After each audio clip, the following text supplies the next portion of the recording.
était convenu de réfléchir à un travail qui aurait été plus proche du terrain, en essayant de repérer quels étaient les lieux sur lesquels des choses se passaient de manière un peu plus conséquente, un peu plus intéressante. Et on avait repéré depuis longtemps le secteur donc Touraine-Marronnier. On a donc, il y a déjà un peu plus de 2 ans, réalisé un premier film qui avait pour objet, je dirais, de recueillir un peu la parole, non seulement des locataires, mais bien sûr de leurs représentants, des entreprises avec qui on travaillait, des architectes, des membres du personnel. Et ça a permis de donner, je dirais, une certaine ambiance dans les relations qu'on pouvait avoir, nous, CEMIS, avec l'ensemble de ses partenaires. Juste après, pour des raisons, je dirais, d'organisation et de travail sur la ville de Vitry, on a trouvé intéressant de lancer un travail sur la mémoire et les archives de la CEMIS. Pourquoi ? Parce qu'on se remet à travailler sur des secteurs sur lesquels la CEMIS a travaillé il y a 30 ou 40 ans. Et donc, il y avait besoin de ressortir un petit peu l'historique de ces quartiers. Et donc, Luc Faraldi a travaillé notamment avec Gilles Lacaze pour reconstituer un petit peu sur des secteurs très spécifiques la mémoire et les archives de la CEMIS. Et on s'était dit, après ces 1 et 2 actions, qu'il serait intéressant, au bout de quelques années, de revenir, écouter les locataires notamment, peut-être à un endroit un peu plus spécifique, pas recommencer sur l'ensemble du patrimoine, pour voir comment les choses avaient évolué. Et puis, là encore, pouvoir travailler avec vous, parce que au-delà du film et de la parole qu'on recueille, nous, ça nous permet aussi de réfléchir à la façon de mieux rendre service à nos locataires et mieux travailler. Ce travail, donc qui va être un travail conjoint, Michel Vacan, Luc Faraldi, aurait dû démarrer il y a déjà plusieurs mois. Mais est venu se greffer au mois de mars-avril la décision de la ville de réfléchir à la restructuration du quartier Balzac. Alors, quartier Balzac, c'est non seulement Balzac, mais Touraine-Marronnier, mais aussi tous les pavillons qui sont autour.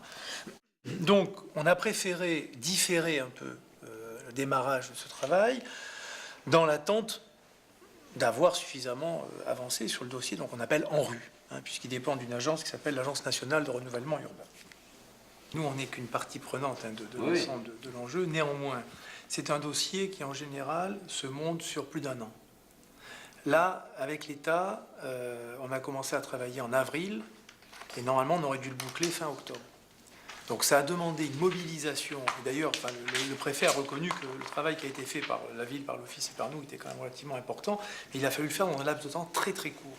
Donc c'est vrai qu'on peut peut-être dire qu'il y a une absence un peu de communication, mais c'est ce que je vous disais. Mais avant de venir discuter avec vous, par exemple, d'une éventuelle restructuration de vos bâtiments ou de Touraine, il faut qu'on ait... Nous, on ne s'attendait pas, si vous voulez, à devoir réétudier ça aujourd'hui, dans un laps de temps très court. Touraine, on a réhabilité en 2000. Bon, c'est bien que la résidentialisation de Touraine ou la restructuration des accès du parking de Touraine, on ne l'avait pas dans nos cartons déjà en gestation. Donc il a fallu que tout le monde se mette en tas pour essayer de trouver un projet qui soit cohérent. Il n'est pas abouti, on en voit les grandes lignes.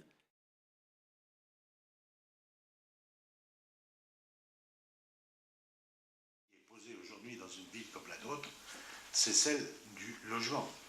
Et on a aujourd'hui 4600 demandeurs de logement, et je vais vous dire, nous ne sommes pas satisfaits. Si c'est un des domaines où nous ne sommes pas satisfaits du bilan municipal, c'est dans ce domaine, parce que nous n'arrivons pas à faire construire suffisamment de logements pour faire face aux besoins. Une ville comme la nôtre, juste pour garder,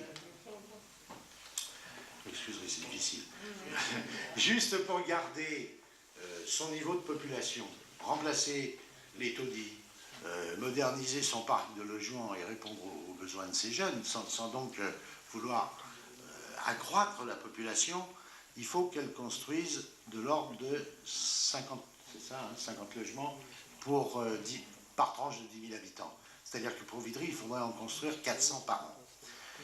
Nous sommes très loin du compte, à peine au tiers.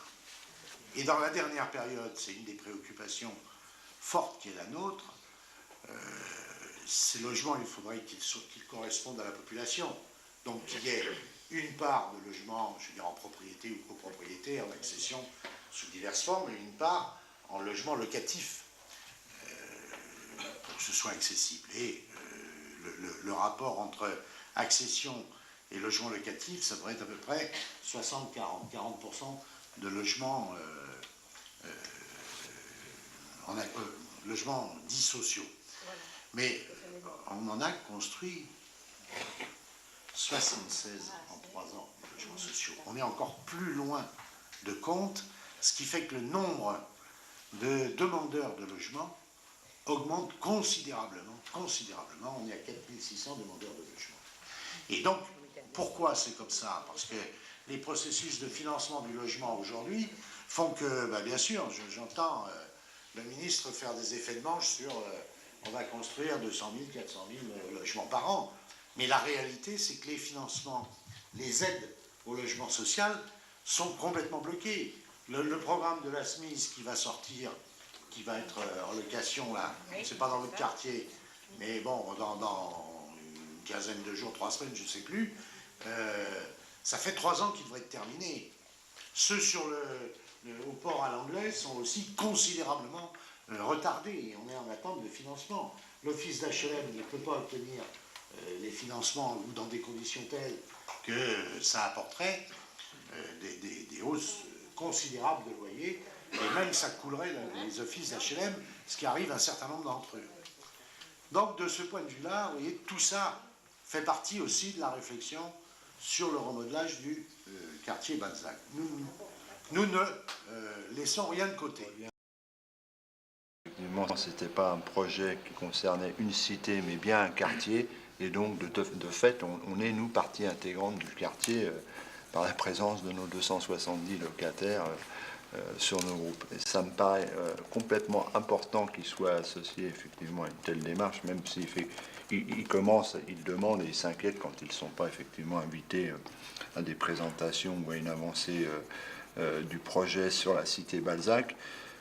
De fait, ils sont de toute façon, même s'ils ne sont pas directement concernés par la construction et la démolition, ils sont complètement impliqués de fait parce qu'il y a des fratries qui existent, parce voilà, il y a des connaissances, des familles, et donc ça ne les concerne pas eux directement dans leur logement dans un premier temps, mais ça les concerne dans leur vie, quoi. Parce qu'il va y avoir des bougées qui, dans un premier temps, amènent des inquiétudes, des certitudes.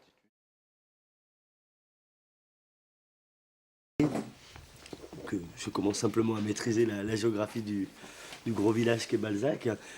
Si, normalement, son social, il a vocation à être un outil pour assurer la logistique. Enfin, les locaux, j'allais dire, sont la propriété même des associations et des habitants. Donc, moi, c'est ma conception de ce que doit être un centre social. L'intéressant, c'est que ce sont des équipements, donc en général de proximité, implantés essentiellement dans des quartiers, sauf en milieu rural où il en existe aussi. Et ils ont surtout... Ce qui est intéressant, c'est le caractère plurigénérationnel. Donc, ce sont quand même des structures où on accueille les enfants, les adultes, le troisième âge, les jeunes et les moins jeunes. Son entité de base, c'est la famille. Il fait un travail sur la famille, contrairement à d'autres structures qui ont vraiment un public bien déterminé. Les services enfance qui s'occupent de l'enfance, services jeunesse qui s'occupent... Là, on s'occupe de toutes les composantes de la famille. Il y a quand même un accueil qui est encadré, mais par exemple, nous n'avons pas la prestation du repas. L'enfant peut venir soit le matin, soit l'après-midi. On a de l'accompagnement scolaire. D'accord. Qui est parfois fait aussi par d'autres associations. C'est pas un monopole du centre social. Je crois que toutes les bonnes volontés, toutes les institutions, toutes les structures, les assos qui sont prêts à lutter d'une manière générale contre l'échec scolaire et puis surtout à proposer un environnement sympa pour que les mômes puissent, après l'école, continuer à faire leurs devoirs. C'est pas conçu comme la continuité de l'école, parce que là, ce serait une erreur grave. Les mômes, ils passent déjà quand même une bonne partie de la journée. On essaye d'inscrire l'enfant dans une globalité avec des actions à visée éducative, mais parallèles, faire de l'informatique, les emmener à la bibliothèque s'il faut, pendant ce temps post-scolaire. Tout à fait. Moi, j'ai la chance d'être payé, alors que là, depuis tout à l'heure, on entend quand même des gens qui sont bénévoles, quoi. Et c'est toute l'admiration que j'ai pour les gens qui œuvrent dans un territoire donné, et là, pour le coup, pour ce quartier.